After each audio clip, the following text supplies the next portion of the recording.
Hello, hello mga beautiful people. So ito po yung result ng after diamond peel treatment natin. So ano po yung napapansin nyo?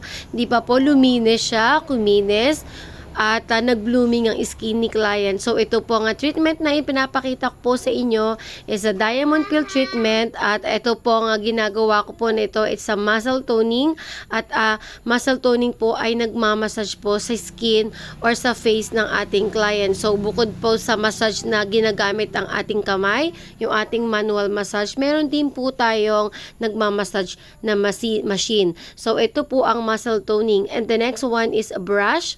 So, ang brush po ay nakakalinis po ng ating skin. So, iba po yung use ng brush sa ating as in hilamos lang na kamay. Mas maganda po na binabrush natin dahil nakikita po natin na naglalighten po talaga ang bawat skin natin. So, sa mga sulok po ng ating ilong, sa ating baba, sa ating pisngi, sa ating noo ay kapag napasadahan po ng ating brush ay nakikita po natin na lumilinis siya. So, ang brush po ay napaka-importante para sa ating paglilinis or cleansing.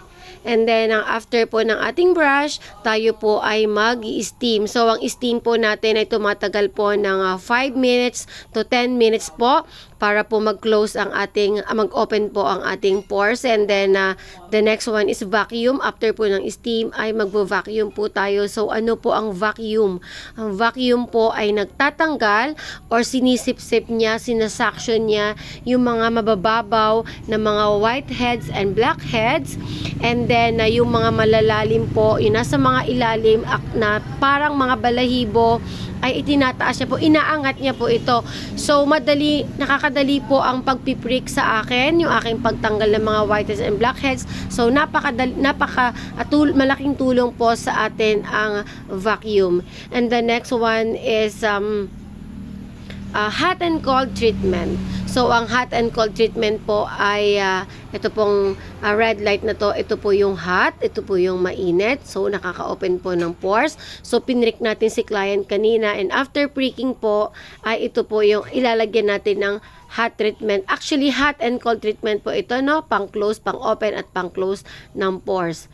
And then, the next one is the blue light. Ang blue light po na ito po yung malamig. Ito po yung cold na nagpapasara, na nagsasara ng skin. So, kanina in-steam natin at ginamitan po natin ng hot treatment ay para mag-open ng pores kasi kailangan po na lumambot ang ating skin ng ating pores para mas madali po natin maiprick, so hindi masyadong masakit tanggalan. And the next one po ay ang diamond peel. So, diamond peel treatment po ay nakakakaskas or natatanggal po natin yung mga dry skin. So, maganda po ito sa mga walang mga ginagamit or maintenance po na pang-araw-araw sa ating mga client. Na pinakamaganda po ang treatment dito ay diamond peel dahil natatanggal niya po, parang kinakaskas niya yung mga dry skin natin. So, ang effect po nito ay lalambot po yung ating skin, lalambot po yung ating face, magbo-blooming po yung ating face. At the same time po ay maglalighten po ang ating pisngi. Medyo pupusyaw po yan. Hindi po yan yung maputing maputi, yun po yung nilalabas niya lang yung kinis, pinakakinis ng ating skin. So, ang effect po nito ay magbo-blooming. So, kinabukasan po, after ng treatment ay napakalambot po sa pakiramdam. And then, ito na po yung ating diamond peel treatment. So, napakakinis po, napakalinis. Thank you for watching!